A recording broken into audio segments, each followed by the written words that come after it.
ನಮಸ್ಕಾರ ವೀಕ್ಷಕರೇ, PK times Kannada ಸುದ್ದಿಗೆ ಸ್ವಾಗತ.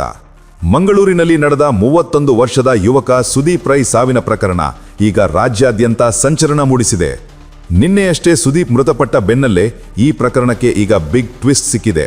ಹೌದು, ಸುದೀಪ್ ಅವರದ್ದು ಸಹಜ ಸಾವಲ್ಲ, ಅದು ವ್ಯವಸ್ಥಿತವಾಗಿ ನಡೆದ ಹತ್ಯೆ ಎಂಬ ಗಂಭೀರ ಆರೋಪ ಕೇಳಿಬರುತ್ತಿದೆ. ಆಹಾರದಲ್ಲಿ ಇಲಿ ಪಾಷಾಣ ಬೆರೆಸಿ ತನ್ನ ಮಗನನ್ನ ಕೊಲ್ಲಲಾಗಿದೆ ಎಂದು ಪೋಷಕರು ಕಣ್ಣೀರಿಡುತ್ತಿದ್ದಾರೆ. ಫೆಬ್ರವರಿ 17ರಂದು ಸುದೀಪ್ ರೈ ಅವರು ಯುವತಿಯೊಬ್ಬಳನ್ನು ರಿಜಿಸ್ಟರ್ ಮದುವೆಯಾಗಿದ್ದರು. ಮದುವೆಯ ನಂತರ ಸುದೀಪ್ ಪತ್ನಿಯ ಮನೆಯಲ್ಲೇ ವಾಸವಿದ್ದರು. ಆದರೆ ಈ ಮದುವೆಯಾದ ಕೆಲವೇ ದಿನಗಳಲ್ಲಿ ಸುದೀಪ್ ಜೀವನದಲ್ಲಿ ಕಲಹ ಶುರುವಾಗಿತ್ತು. ಮಾರ್ಚ್ 17ರಂದು ನೆಲ್ಯಾಡಿ ಪೇಟೆಯಲ್ಲಿ ನಡೆದ ಗಲಾಟೆಯಲ್ಲಿ ಸುದೀಪ್ಗೆ ಜೀವ ಬೆದರಿಕೆ ಹಾಕಲಾಗಿತ್ತು ಎಂಬ ಆರೋಪ ಕೂಡ ಇದೆ. ಮಾರ್ಚ್ 22ರಂದು ಇದ್ದಕ್ಕಿದ್ದಂತೆ ಸುದೀಪ್ ಅಸ್ವಸ್ಥರಾದಾಗ ಅವರನ್ನು ಮೊದಲು ಉಡುಪಿಯ ಆಸ್ಪತ್ರೆಗೆ, ನಂತರ ಮಂಗಳೂರಿನ ಎನೆಪೋಯ ಆಸ್ಪತ್ರೆಗೆ ದಾಖಲಿಸಲಾಯಿತು. ಆದರೆ ಚಿಕಿತ್ಸೆ ಫಲಕಾರಿಯಾಗದೆ ಮಾರ್ಚ್ 29ರಂದು ಸುದೀಪ್ ಇಹಲೋಕ ತ್ಯಜಿಸಿದ್ದಾರೆ. ಸುದೀಪ್ ತಂದೆ ದಾಮೋದರ್ ನೆಲ್ಯಾಡಿಯವರು ಹೇಳುವ ಮಾತುಗಳನ್ನು ಕೇಳಿದರೆ ಎಂಥವರ ಎದೆ ನಡುಗುತ್ತದೆ. ಅಂದರೆ ಇವಳು 17 ನೆಲ್ಯಾಡಿಗೆ ಬಂದು ನೆಲ್ಯಾಡಿಯಲ್ಲಿ ಅವನಿಗೆ ಫುಲ್ ಟಾರ್ಚರ್, ರೋಡ್ ಸೈಡ್ ಗಲಾಟೆ ಮಾಡಿದ್ದಾರೆ. ಅದೇ ಸ್ಕೂಲಲ್ಲಿ ಸೈಂಟ್ ಜಾರ್ಜ್ ಸ್ಕೂಲಲ್ಲಿ ಇವನು ಓದಿದವನು. ಆ ಲೆಕ್ಚರ್ಗಳು, ಅವನ ಫ್ರೆಂಡ್ಶಿಪ್, ಚಿಕ್ಕ ಮಕ್ಕಳು, ಅವರು ಇವರು ಎಲ್ಲ ಸುಮಾರು ಜನ ನೋಡಿದ್ದಾನೆ. ಇವನಿಗೆ ದೊಡ್ಡ ಟಾರ್ಚರ್ ಆಗಿದೆ. ಮತ್ತೆ ಇವಳು ಅವನನ್ನು ಮಾತಾಡಕ್ಕೆ ಬಿಟ್ಟಿಲ್ಲ. ಇವಳು ತಾಯಿ, ಅವನ ತಾಯಿ ನನ್ನ ಹೆಂಡತಿಯನ್ನು ಕಾರಿಂದ ಹಿಂದ್ಗಡೆ ಕೂರಿಸಿ ಬೈದು ಇದನ್ನೆಲ್ಲ ಮಾಡುವಾಗ ಒಬ್ಬ ಮಗನಾದವನಿಗೆ ಏನು ಇದಾಗ್ಬೋದು ಯಾವುದು ಅಲ್ಲಿಗೆ. ಮತ್ತೊಂದು ಏನಂತ ಹೇಳಿದ್ರೆ, ಇವನು ಎಷ್ಟೇ ಅವರ ತಂದೆ ತಾಯಿ ಹತ್ರ ರಿಕ್ವೆಸ್ಟ್ ಮಾಡಿದ್ರು ಇವ್ರು ಒಪ್ಪೋದಿಲ್ಲ. ಮತ್ತೆ ಇಲ್ಲದೆಲ್ಲ ಮಾತಾಡ್ತಾಳೆ. ಅದು ಇವನಿಗೆ ಅವಳೇ ಮಾಡಿದಂತೆ ಕಾರಣ. ಮತ್ತೆ ಅವನ ಫೋನಲ್ಲಿ ಮಾತಾಡಕ್ಕೆ ಲಿಂಕ್ ಕೊಡ್ತಾಳೆ.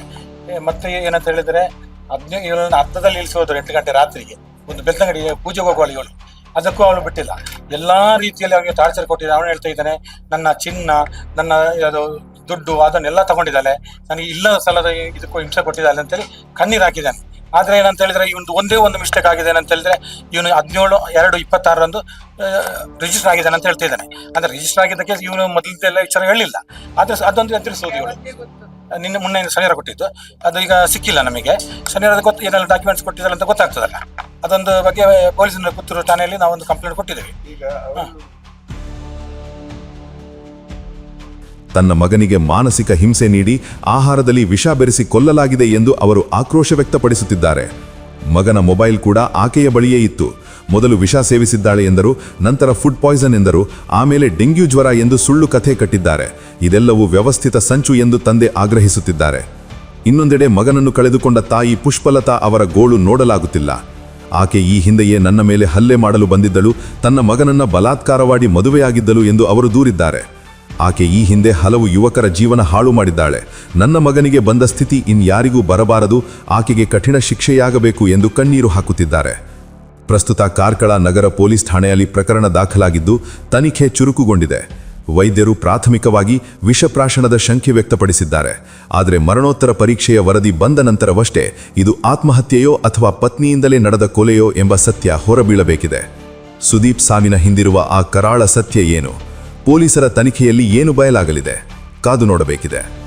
ಇಂತಹ ಹೆಚ್ಚಿನ ಸುದ್ದಿಗಳಿಗಾಗಿ ನೋಡ್ತಾ ಇರಿ ಪಿಕೆ ಟೈಮ್ಸ್ ಕನ್ನಡ. ನೀವು ಇನ್ನೂ ನಮ್ಮ ಚಾನೆಲ್ ಸಬ್ಸ್ಕ್ರೈಬ್ ಮಾಡಿಲ್ಲ ಅಂದ್ರೆ ಕೂಡಲೇ ಸಬ್ಸ್ಕ್ರೈಬ್ ಮಾಡಿ, ಲೈಕ್ ಮಾಡಿ ಮತ್ತು ಈ ಬಗ್ಗೆ ನಿಮ್ಮ ಅನಿಸಿಕೆಯನ್ನು ಕಮೆಂಟ್ ಮಾಡಿ.